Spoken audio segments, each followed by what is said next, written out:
ನಾನೀಗ ಒಂದು ಮಾವಿನಕಾಯಿ ತಗೊಂಡಿದ್ದೇನೆ. ಈಗ ಮಾವಿನಕಾಯಿಯಿಂದ ನಾನು ಕೊಕೊನೆಟ್ ಲಡ್ಡು ಮಾಡಿ ತೋರಿಸ್ತಾ ಇದ್ದೀನಿ. ಈಗ ಈ ಮಾವಿನಕಾಯಿನ ನಾವು ಸಿಪ್ಪೆ ಎಲ್ಲ ತೆಗಿಬೇಕು. ತೆಗೆದು ಹಿಂಗೆ ಕಟ್ ಮಾಡಬೇಕು. ಸಿಪ್ಪೆ ಎಲ್ಲ ಹಿಂಗೆ ತೆಗಿಬೇಕು.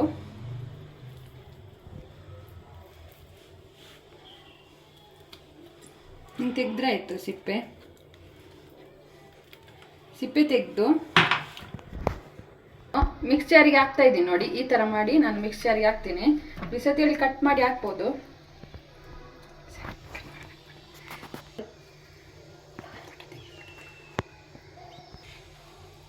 ನಾನು ಒಂದೇ ಮಾವಿನಕಾಯಿ ತಗೊಂಡಿದ್ದು, ಸ್ವಲ್ಪ ಹುಳಿ ಇದೆ ಅದಕ್ಕೋಸ್ಕರ.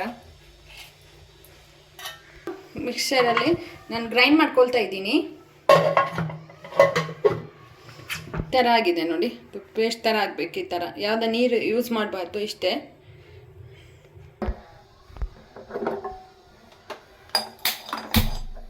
ಈಗ ನಾನು ಗ್ಯಾಸ್ ಹಚ್ಚಿ ಬಾಣಲೆಯನ್ನು ನಾನು ಇಟ್ಟಿದ್ದೇನೆ ನೋಡಿ.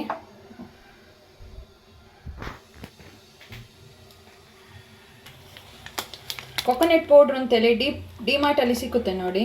ಇದನ್ನು ನಾನು ತಗೊಂಡಿದ್ದೇನೆ. ಇದರಲ್ಲಿ ನಾನೀಗ 100 ಗ್ರಾಮ್ಸ್ ಮಾತ್ರ ಹಾಕ್ತಾ ಇದ್ದೀನಿ. ಈಗ ಇದಕ್ಕೆ ಕೊಕೊನೆಟ್ ಪೌಡರ್ ಹಾಕ್ತಾ ಇದ್ದೀನಿ.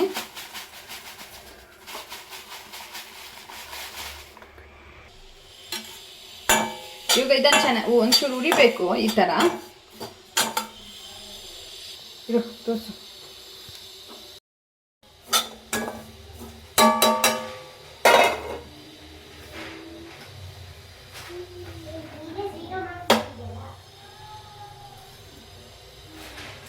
ಈಗ ನಾನು ಶುಗರ್ ಪೌಡ್ರನ್ನ ಹಾಕಿದ್ದೇನೆ. ನಾನು ಶುಗರ್ನ ಮಿಕ್ಸ್ ಜಾರಿಗೆ ಹಾಕಿ ಪೌಡ್ರ್ ಮಾಡಿ ಇಟ್ಕೊಂಡಿದ್ದೆ.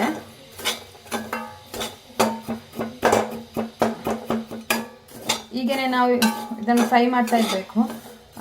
ಆವಾಗ ಅದು ಶುಗರ್ ಕರಗುತ್ತೆ ಬಿಸಿಗೆ.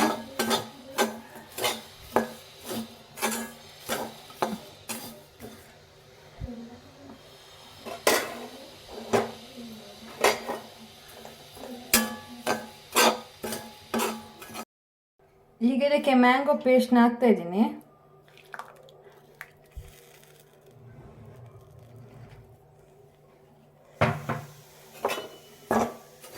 ಮ್ಯಾಂಗೋ ಪೇಸ್ಟ್ ಹಾಕಿದ ತಕ್ಷಣ ಈ ಸಕ್ಕರೆ ಎಲ್ಲ ಸ್ವಲ್ಪ ಕರಗುತ್ತೆ.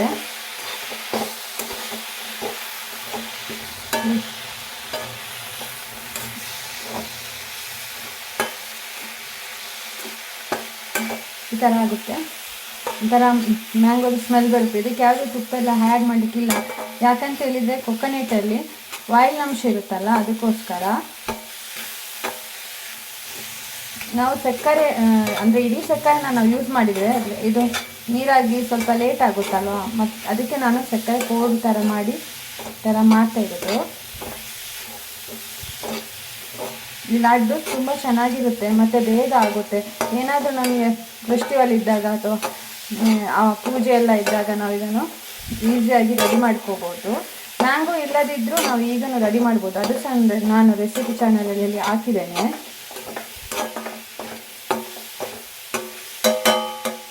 ತುಂಬ ಅಂದರೆ ತುಂಬ ಕೊಕೊನೆಟ್ ಸ್ಮೆಲ್ಲು, ಮ್ಯಾಂಗೋ ಸ್ಮೆಲ್ಲು ಎಲ್ಲ ಚೆನ್ನಾಗಿರುತ್ತೆ.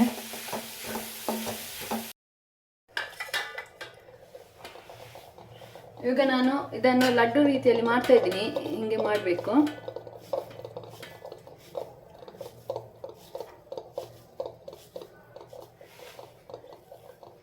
ಸ್ವಲ್ಪ ಬೇಕಿದ್ರೆ ಕೈಗೆ ತುಪ್ಪ ಇದು ಹಾಕ್ಬೋದು, ಉಂಡೆ ಬರದಿದ್ರೆ.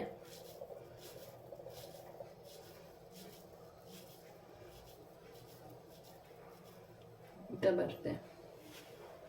ನಾನು ಈ ಲಡ್ಡು ಆಗಿದೆ ನೋಡಿ. ಇದನ್ನು ನಾನು ಶುಗರ್ ಪೌಡ್ರಲ್ಲಿ ಈ ಥರ ಮಾಡ್ತಾ ಇದ್ದೀನಿ.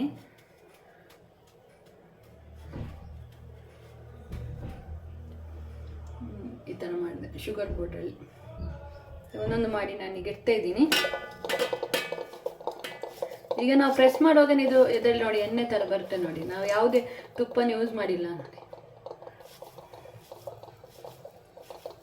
ಈಗ ಹೀಗೆ ಮಾಡಿ ಶುಗರ್ ಪೌಡ್ರಲ್ಲಿ ಮಾಡಬೇಕು.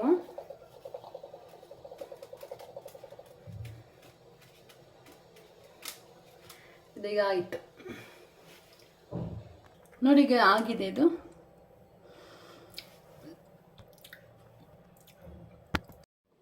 ನಮ್ಮ ರೆಸಿಪಿ ಚಾನಲ್ ನಿಮ್ಗೆ ಇಷ್ಟ ಆಗಿದ್ದರೆ ಸಬ್ಸ್ಕ್ರೈಬ್ ಮಾಡಿ, ಲೈಕ್